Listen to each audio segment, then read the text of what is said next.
retrouve pour une nouvelle vidéo, un peu à la va-vite. Je ne savais pas quoi tourner.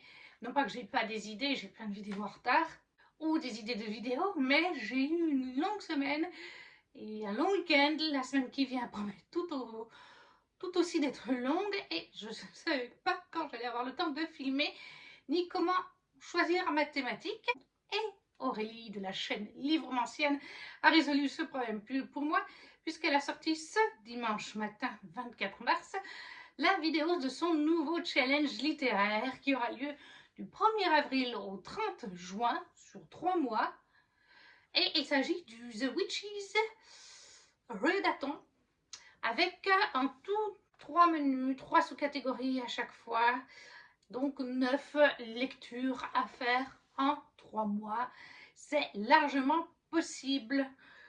On a aussi, j'ai vu un bingo, j'ai pris tout ce qu'il fallait, ça c'est pour faire sur Instagram, le bingo.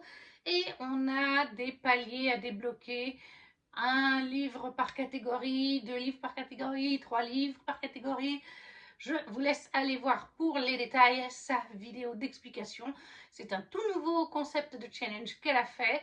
Elle avait fait pendant 3 ans, me semble-t-il, le Tarot Book Challenge. Et là, elle a décidé de faire autour de la magie, des sorcières plus précisément. On aura donc certains livres que vous aurez vus pour le challenge du Romanticy Book Challenge, parce qu'il reste encore 15 jours le 1er avril. C'est une pile à lire que j'ai fait assez facilement, en même pas 30 minutes elle était faite. Je crois que j'ai jamais fait une pile à lire aussi vite. Merci Aurélie d'avoir fait des menus sous catégories et des mots-clés assez faciles.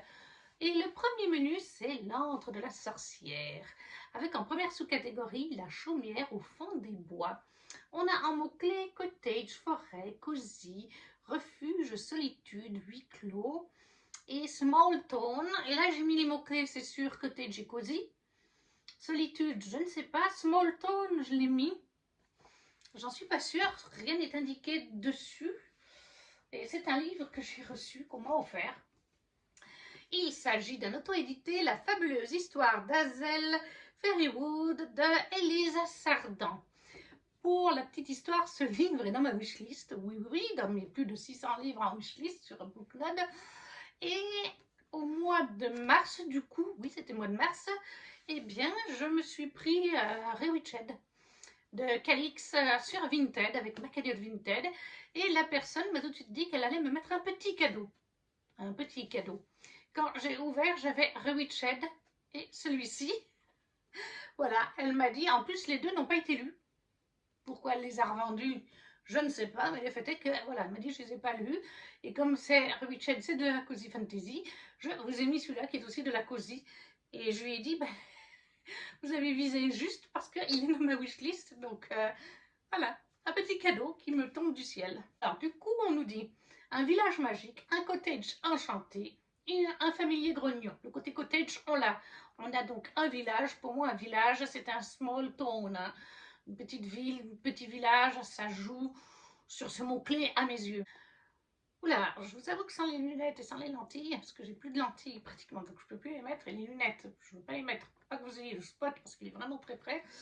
Mais jaune sur blanc, je vais peut-être faire un petit peu comme ça. Je venais de fêter mes 27 ans et menais une vie tranquille, certains diraient terne, lorsque j'ai reçu cette lettre. Mon oncle Bob est décédé et m'a légué son cottage à Spellwick by the Sea, le village de mon enfance. Une vieille masure, paumée sur la côte anglaise, très peu pour moi. Donc oui, peut-être qu'on a même le côté un peu solitude parce qu'une vieille masure, ça doit être un petit peu paumé. Oui, tout ça, c'est marqué paumé. Sauf qu'une fois sur place, je découvre quelques détails inattendus. Je suis une sorcière. 2. J'ai hérité d'un chat qui parle, snob, sarcastique, et persuadé de pouvoir me donner des ordres. 3. Les habitants sont bien trop accueillants, notamment Archibald, le patron du pub au sourire ravageur. Et comme si tout cela ne suffisait pas, un fantôme décide de jouer à cache-cache avec moi et je réalise qu'une menace plane sur Spellwick. Repartir et tout oublier? Tentant. Rester, dépasser mes peurs et découvrir qui je suis vraiment? Encore plus tentant. Et donc ça c'est de Élise Sardan, La fabuleuse histoire d'Hazel Fairywood, Cottage Magie et Chat méchant, un auto-édité qui me faisait extrêmement envie, qui va très bien donc pour la chaumière au fond des bois, cottage, cosy, small town, et peut-être même refuge et solitude, puisqu'on nous dit quand même que c'est un peu paumé, un peu délabré, donc je pense qu'on est bien avec celui-là. En plus, il me faisait très envie. La deuxième sous-catégorie de ce menu, l'antre de la sorcière, c'est grignotis, grignotons qui grignote ma maison. Avec comme mots-clés gourmandise, recette, cuisine, tentation, piège, plaisir coupable. Les mots-clés gourmandise rentrent. Recette et peut-être cuisine rentrent peut-être. Et j'ai choisi quelque chose que j'ai reçu il n'y a vraiment pas longtemps, lors de mon swap littéraire que j'ai ouvert avec vous il y a 2 vidéos en arrière, me semble-t-il. Ginny Colgan, la confiserie de Rosie, en format poche chez Pocket. Donc on est dans une confiserie, donc on est avec des bonbons. Donc tout ce qui est gourmandise, recettes et cuisine, pour moi, ça rentre. Un bonbon, c'est de la cuisine quand même. On nous dit, parce que personne dans la famille ne voulait s'en charger, Rosie s'est portée volontaire. Sa mission, trouver une maison de retraite pour sa tante Liliane, ainsi qu'un acquéreur pour la confiserie qu'elle a tenue des années durant. Seulement, en découvrant la petite ville de Lipton, la londonienne hésite. La vie est morne et la vieille dame s'avère plutôt acariâtre. Mais au milieu des sucreries et des bocaux multicolores, un secret et une nouvelle vie pourraient bien se trouver cachés. Voilà, donc chez Pocket, en format poche, Ginny Colgan, la confiserie de Rosie. Je crois que c'est un tome 1, il y en a un deuxième, me semble-t-il. Et ça, c'était pour la sous-catégorie grignotis, grignotons qui grignote ma maison. Gourmandise, recettes et cuisine, on est dedans. Tentation, piège et plaisir coupable, bon bah ça, non. La dernière sous-catégorie de ce menu, c'est prends garde au chat noir. Avec animaux, créatures magiques, superstitions, peurs, préjugés et malédictions. Et j'y ai mis un premier tome qui rentre bien pour animaux et créatures magiques. Je pense aussi que peur peut aller. Les autres mots-clés, je ne pense pas, mais on verra. C'est un début de saga, c'est bien, je dis que je conclue des sagas et moi j'en commence. Mais vous verrez que dans cette pile à lire, je commence des sagas, mais je continue des sagas et j'en termine. Donc on n'est pas si mal. Et là, je commence la duologie de Chasse-Gaër, je pense que ça se dit comme ça, de Serena Howell, je crois. Oui, Serena Howell, chez Plume Blanche. Là, on nous dit, la Grande Purge aurait dû éliminer toutes les créatures magiques. Déjà, on est dans les créatures et les animaux. Mettre à jamais l'humanité à l'abri de ces fléaux. Désormais, les monstres sont partout. Appelés éthérés, ils tuent et détruisent tout sur leur passage. Entre eux et les hommes se tiennent des êtres très particuliers, des êtres formés dans l'institution des héros de la Grande Purge, Chasse-Gaër. Des êtres dont les gènes sont compatibles avec la magie des éthérés. Selene est appelée à devenir elle aussi une mutilée, terrorisée par l'idée de se voir rejetée par la société à cause des transformations physiques qui vont être engendrées par sa mutation. C'est à reculons et sous bonne escorte qu'elle se rend à Chasse-Gaër. Seulement qu'en était-ce lieu, elle ne s'attend pas à se retrouver compatible avec Argoth, le roi des éthérés, l'ennemi à abattre à tout prix. Donc voilà, chez Plume Blanche, Chasse-Gaër, tome 1 de Serena Howell. Pour la sous-catégorie prends garde au chat noir, les animaux, créatures magiques, la peur aussi, parce qu'on comprend là que notre héroïne a un peu peur, que les gens ont peur du coup des éthérés aussi.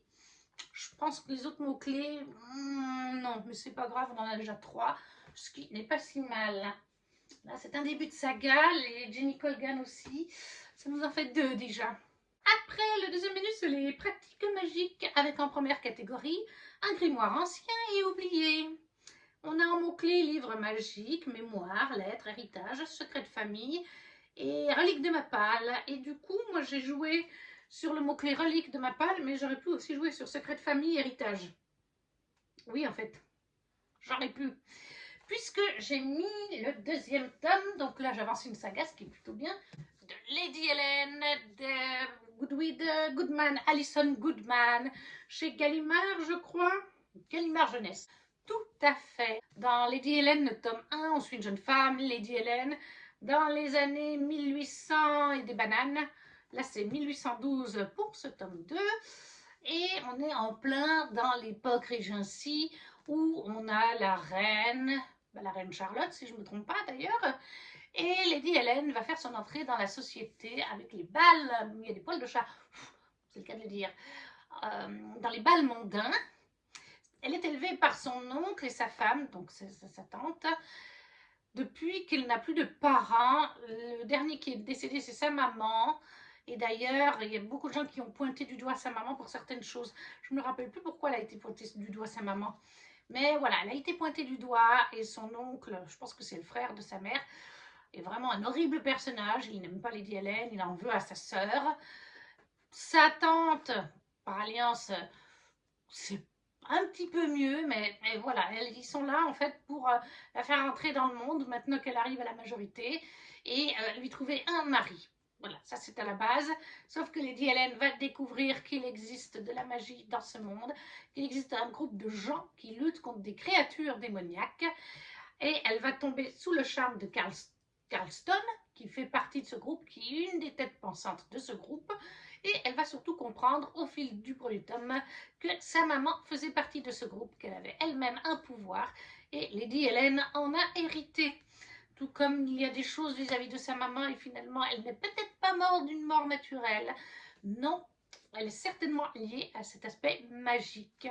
Donc là il y a tout pour me plaire, l'époque Bridgerton, de la magie, des créatures fantastiques. Que demander de plus? Donc Lady Hélène, le tome 2 de Alison Goodman, chez Gallimard, qui lui rentre donc pour les mots-clés Reliques de Bapal. Je l'ai eu en 2021 ou 2022. C'est Kimi Collection qui a lu les tomes, je pense qu'elle a fini la saga, ou en tout cas les tomes 1 et 2, ça c'est sûr. Et elle avait adoré, c'était en plein pendant que Bridgerton commençait à la télé. Et donc j'avais dit que je saute dessus, j'avais pris en occasion sur Gilbert d'ailleurs. Et je l'ai laissé traîner pendant une éternité alors qu'il me faisait très envie. J'ai commencé en 2025, il me semble, le tome 1, pour vous dire. Donc c'est une relique parce que je pense que c'est là depuis 2021 ou 2022 au max et on est quand même en 2026. Et ça rentre du coup pour les mots-clés reliques de Bapal. Comme je l'ai dit, je pense que secret de famille ça va bien aussi, puis héritage puisque Lady Hélène est comme ça, maman, elle a hérité des mêmes pouvoirs dont entre guillemets. La deuxième sous-catégorie de ce menu, c'est une potion pour réparer un cœur brisé, avec les mots-clés trahison, rupture, deuil, transformation, seconde chance et romance. Là, j'en ai mis qu'un seul, mais parce que l'autrice vient au Books Lovers Festival à Lausanne au mois de juin et que pour l'instant, je n'ai lu que 2 de ses livres. Donc ce serait bien que j'en ai au moins un troisième d'ici juin. Morgane Maucomble, l'as de pique. Ce sera la fin d'une duologie, entre guillemets, même s'ils peuvent se lire indépendamment l'un de l'autre, qui est paru en forme poche chez Hugo. Et dans ce tome, en fait, on va suivre, comment s'appelle-t-il, Thomas Kalberg, qui était un des personnages secondaires du premier tome, l'as de cœur. On va le découvrir plus en profondeur, lui et son love interest. Enfant star, Daisy Coleman est la chanteuse la plus en vogue du moment. Elle a tout pour être heureuse, hormis la seule chose qu'elle désire depuis toujours. Thomas Kalberg, le meilleur ami de son frère, est le seul homme incapable de l'aimer.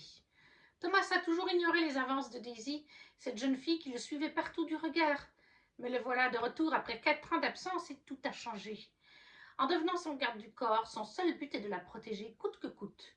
Le plus dur s'avère toutefois de garder ses distances, car Daisy est devenue une femme et elle compte bien le lui prouver. Sociopathe ou non, Thomas Kalberg tombera amoureux d'elle, elle s'en fait la promesse. Il est là pour la protéger, mais il met son cœur en danger. L'as de pique de Morgane Maucomble aux éditions Hugo qui me permettrait de conclure une sorte de duologie. Encore une fois, vous n'êtes pas obligé de lire le tome 1, mais moi je considère quand même que ça fait une duologie. Et ça, donc, c'est pour le mot-clé romance sous le menu, une potion pour la sous-catégorie, une potion pour réparer un cœur brisé. Je pense pas que les autres mots-clés rentrent. Et la dernière catégorie de ce menu, les pratiques magiques, c'est les arcanes de ton destin. Ça a été un peu plus dur avec les mots-clés divination, carte magique, tarot, runes, destin et prophétie. J'ai mis les mots-clés prophétie et destin. Et ça, c'est un livre que vous avez aussi dans le Changement Tessie. J'espère pouvoir motiver Ludivine à le lire d'ici le 1er janvier et 1er janvier, 1er avril, 15 avril. Puisqu'on avait fait le 1 en LC. La saga des sans destin de Daniel L. Jensen, un sort gravé dans les eaux chez Brajlon, dans cette très belle édition qui conclurait une duologie. Donc là aussi, ça me permettrait d'avancer dans cette duologie. On suit Freya, on est dans un univers de fantasy inventé qui s'inspire d'une autre. Au niveau de la mythologie nordique, Odin, Thor, etc. Et dans cette histoire, certaines personnes ont parfois un don qui leur ont été donné d'un dieu eux-mêmes. Et Freya se retrouve dans ce cas de figure. Seulement, le don qu'elle a, ses parents lui ont toujours dit qu'il faut le garder pour elle, qu'il ne faut pas qu'elle en parle, qu'elle ne doit pas l'utiliser ni rien. Elle s'est simplement dit qu'il voulait la protéger et c'est le cas jusqu'au jour, alors qu'elle est mariée, où elle va utiliser son don et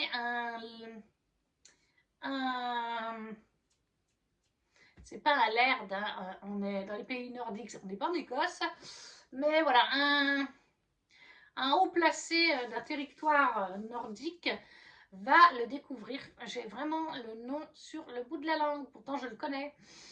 Mais voilà, il va découvrir qu'elle a ce don précis. Et c'est un don extrêmement rare. C'est un don qui fait partie d'une prophétie et qui dit que la personne qui va l'épouser ou qui la contrôlera, un truc dans le genre, gagnera des territoires, etc. Un truc dans le genre. Donc il y a tout un aspect prophétie et destinée. Et du coup, oui, bah, malgré qu'elle est mariée, je crois que, je sais plus, il tue son mari ou c'est elle-même qui tue son mari, bref, il l'épouse d'un commun accord, mais c'est un commun accord un peu quand même forcé, j'en dirai pas plus, mais il l'épouse, il a déjà une première femme, il ne l'épouse pas parce qu'il l'aime, il l'aime pas du tout. Lui, il n'aime que sa femme. Mais voilà, il l'épouse quand même pour devenir... c'est un jarl, voilà, c'est un jarl. Pour devenir son jarl, pour pouvoir utiliser son don, pour que la prophétie se mette en place, tout ça. Sauf que le petit X, c'est que, eh bien, elle est fortement attirée par son fils, qui s'appelle Bjorn. Et Bjorn est attiré par elle. Sauf que pendant une bonne partie du domaine, ils essayent de résister parce qu'elle se dit quand même qu'elle est mariée à son père. Même s'il ne l'aime pas, comme je vous ai dit, il a déjà une épouse qu'il aime. Il n'empêche que, voilà, on ne peut pas faire n'importe quoi. Mais vous imaginez bien, c'est une roman Tessie. Ils vont céder à l'appel de la tentation. Et il y a plein d'autres choses qui se passent au niveau de l'univers, des révélations, des divinités et des saints destins. Les gens comme Bjorn et Freya, parce que Bjorn, lui, je crois que c'est Thor qui l'a doté de pouvoir. Et Freya, je ne sais plus. Je crois que c'est Freya, mais j'en suis pas sûre. Donc voilà, la conclusion de la saga des sans destins, le tome 2, c'est un sort gravé dans les eaux de Daniel L. Jensen chez Brajlon, qui irait donc pour cette sous-catégorie de les arcanes de ton destin, destin et prophétie. Ce qui conclut cette catégorie, ce menu. Et le dernier menu déjà, au-delà des mémoires, avec en première sous-catégorie le pouvoir de Coven, avec en mots-clés magie, sororité, tradition, apprentissage, académie, Fond Family. J'ai mis les mots-clés Fond Family, magie. Peut-être qu'éventuellement d'autres mots-clés peuvent rentrer. J'avais envie d'avancer cette saga avant d'aller aux Imaginales. Et ça me permettrait encore une fois d'avancer une saga. Persona, le tome 2 de Yelena, paru chez, je ne sais plus, achète roman. Ce qui n'est plus le cas pour les tomes 3 et tome 4, c'est seulement en campagne Ulule et en achat sur sa boutique, je crois. C'est un tome 2, donc j'ai essayé de vous parler de Persona tome 1. On est dans un univers de fantasy inventé qui s'inspire un petit peu de la Rome antique. Et on va suivre plusieurs personnages, dont Andrea. Andrea qui a le don de Persona, c'est-à-dire dans cet univers, les enfants, certains enfants, pas tous, ont hérité d'un don. Je crois que c'est grâce au soleil, il me semble, si je me rappelle bien. Et ces enfants ont donc un don, chacun a un don précis. Mais la société les pointe du doigt. Hein. Quand vous avez un don, votre famille ne veut plus de vous, ou même si votre famille veut de vous, vous êtes obligé d'aller dans un endroit précis. Je ne sais plus, enfin bref, tout ce que je sais, c'est que c'est dans un endroit religieux en fait. liées à la culture religieuse de leur pays, de leur nation. Ils sont élevés par des espèces de nonnes qui leur inculquent l'apprentissage du langage, tout ça, des bonnes manières. Mais en fait, c'est assez contradictoire parce que la population les craint leurs dons, mais en même temps, la population vient acheter les dons des enfants, et c'est-à-dire qu'une partie du revenu revient à l'enfant pour quand il sera majeur, une autre partie revient à l'institution religieuse, et voilà, vous avez besoin d'un enfant qui a un don comme persona, de changer de personnalité, de changer de physique, vous payez telle somme, voilà, et vous dites au couvent, l'espèce de couvent où ils sont, on a besoin de ça, tel jour, telle date, tel machin, et lui va faire sa mission, et si elle est bien faite, eh ben, il recevra une partie de ses gages, l'autre va donc pour l'église du couvent. Mais une fois adultes, les enfants doivent choisir, soit ils conservent leurs dons, et du coup ils continuent dans l'église, tout ça, dans le religieux, soit ils laissent leurs dons, et ils en se mariant. Voilà. Ils n'ont que ces deux options. On garde le don, on reste dans la religion, donc on n'est pas maître de soi, on dépend de la religion. Si vous n'aimez pas la religion, vous êtes un peu dans la mouise. Soit on se marie, mais on perd son don. Voilà, parce que quand on se marie, on perd le don. Non, vous ne pouvez pas rester célibataire et avoir votre don, c'est illégal. Voilà, donc ça c'est vraiment les bases. Et on va suivre plusieurs personnages, comme je disais, dont Andrea qui a le don de persona, c'est-à-dire qu'il crée des masques avec sa magie. Et dans le masque, il influe de la vie, il influe une personnalité et un physique. Et une fois qu'il met le masque sur lui, son corps entier se change. Et même sa personnalité va un peu évoluer pour devenir le personnage qu'il a créé. Ça peut autant être une femme qu'un homme. Et d'ailleurs, Andrea est un peu androgyne, même au naturel quand il n'a pas ses masques. Et je crois même qu'au niveau de sa sexualité, il est un peu... n'a pas vraiment une sexualité définie, donc Andrea est un personnage très intéressant. Yelena met des personnages de couleur dans son roman. Elle met un personnage qui a le vertiligo, je crois qu'on appelle ça comme ça. C'est cette maladie de peau, vous savez, vous avez deux couleurs, des taches de couleur. Vous avez par exemple des taches brunes et des taches blanches sur votre peau. Je crois que c'est le vertiligo que ça s'appelle. Andrea est donc un peu androgyne et tout ça. Et il y a un autre personnage qui a rapport avec l'ergothérapie, parce que Yelena est à la base ergothérapeute, et elle s'est inspirée pour ce personnage-là d'un petit client qu'elle avait pendant des années, qui souffrait de ça. Ah, je ne sais plus vous dire si c'est le TDAH ou pas, mais voilà, vous avez vraiment plein de représentations. Elena aime bien qu'il y ait des représentations, c'est young adulte, mais moi j'avais beaucoup aimé ce tome 1, donc là c'est le tome 2, et le Found Family on l'a parce qu'on a un petit groupe très soudé au sein de ces enfants qui ont différents âges. Bah, la magie, ils en ont. Après, avoir sororité, non, mais à voir comment va évoluer la suite. Est-ce qu'on va parler des traditions du pays? Est-ce qu'il va y avoir des trucs d'académie, d'apprentissage? Ça reste à voir. Mais Persona, tome 2 de Yelena chez Hachette Roman. Pour le pouvoir du Coven. La deuxième sous-catégorie de ce menu, c'est rien n'est gratuit, surtout pas la magie. Avec contrepartie, pacte, contrat, ambition, jeu, épreuve, comme mots-clés. Là, j'ai joué avec les jeux et épreuves. Les autres, je ne pense pas. C'est un livre en anglais que je vais lire en e-book parce que pour l'instant, je ne le possède pas en physique et je vais attendre que Fairy Loot le sorte. Il est aussi pour le Shane German Tessie. Ça vous parlera peut-être puisqu'il s'agit du tome 0.5 de Best of the Briar d'Elisabeth Hélène, en anglais donc. Parce que dans ce tome 0.5 qui se passe des années avant l'arrivée de Rosalina et de la malédiction des roses, tout ça, eh bien, on va suivre en fait les prémices de la romance entre Ferron et Dayton, les princes de l'été pour Dayton, et Ferron, c'est celui de l'automne. On va suivre leur romance. On est dans une réécriture de La Belle et la Bête. Alors là, à cette époque-là, je ne sais pas si nos 4 princes se changent des uns en bêtes. Ça, je ne sais pas, et c'est pas dit dans le résumé. Par contre, à un moment donné, on nous dit bien dans le résumé que il y a les dangereux paysages des batailles de gladiateurs, donc des batailles de gladiateurs, les intrigues politiques et il y a le summer sky, la chaleur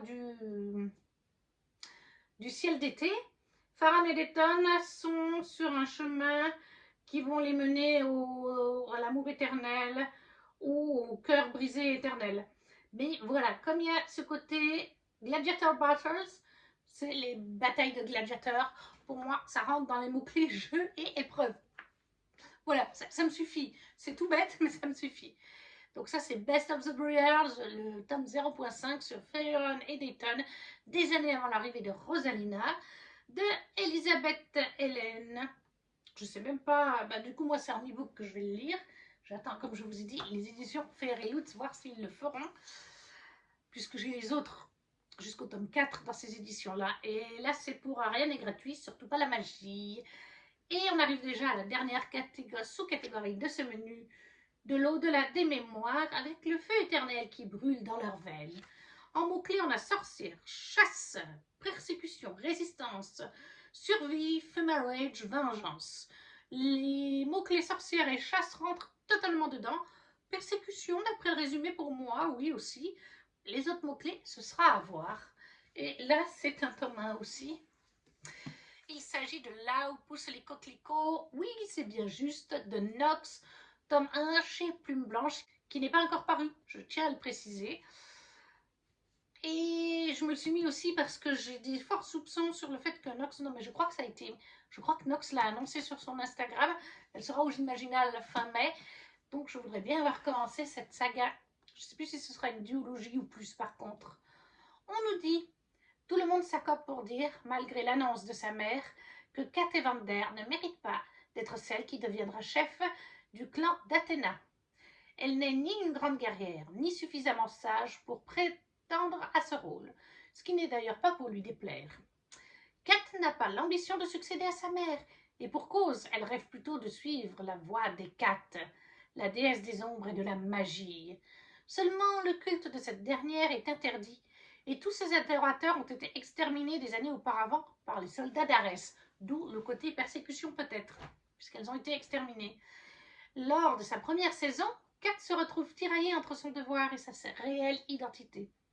Si l'ambivalence de ses sentiments s'accroît, ses pas, eux, ne cessent de la ramener vers l'aine, descendant d'Arès. Dans leur sillage naît alors la crainte de voir les histoires du passé se reproduire. Guerrière ou sorcière, Kat a bien l'intention de tirer le meilleur de ces deux visages pour s'en sortir, quitte à user de la meilleure arme dont elle dispose, le mensonge. Donc voilà, de toute façon, c'était dans les mots-clés. Sorcière est citée dans le résumé, dans les mots-clés de Booknote aussi. Chasse est mis dans les mots-clés. Et donc là, le côté persécution, on l'a eu avec les adorateurs qui ont été exterminés des années avant par Arès. Donc Nox, le tome 1 de Là où poussent les coquelicots, chez Plume Blanche, pour les mots-clés chasse, sorcière, ça c'est une certitude. Persécution, je suppose aussi. Et voilà ma pile à lire, plus l'e-book de Best of the Briar. 9 livres différents à lire en 3 mois pour ce challenge de livres en ancienne d'Aurélie. Donc je vous invite encore une fois à aller voir sa vidéo de présentation sur sa chaîne que vous retrouverez en barre d'infos. N'hésitez pas à me dire si vous avez lu certains de ces livres, s'ils vous font envie, si vous souhaitez participer au challenge de livres en ancienne et me montrer votre pile à lire, le lien vidéo ou autre. C'est avec grand plaisir. Si vous ne savez pas quoi mettre, un petit emoji, ça soutient la chaîne, comme le petit pouce, à partager si le cœur vous en dit, et à vous abonner si ce n'est pas déjà fait. Et nous, on se retrouve très vite pour une prochaine vidéo. Ciao, ciao!